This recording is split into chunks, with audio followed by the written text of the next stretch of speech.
มีระบบที่ระดับได้เลยแต่ที่เรื่องเราการอยู่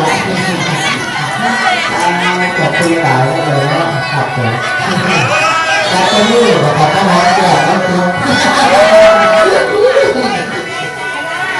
อย่าพลาดตั้งเราเขาเห็นคำแถลงใช่เป็นคำนามจำต้องตาลีหน่อยว่าลีเอ๋ยอาพี่เอ๋ยหลับตา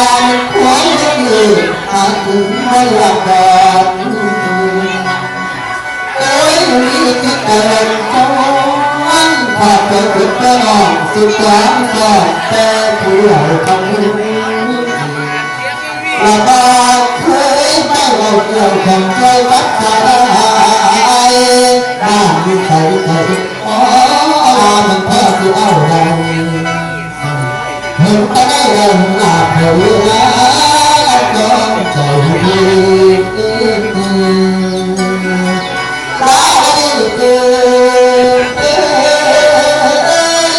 เกินพักเกินลาก็ทั้งตาอ่อนแต่เรื่อง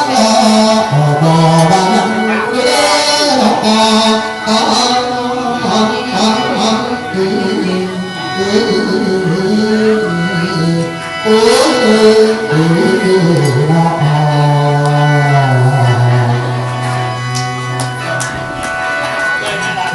ชื่อกับแม่ไม่ชื่อกับพ่อ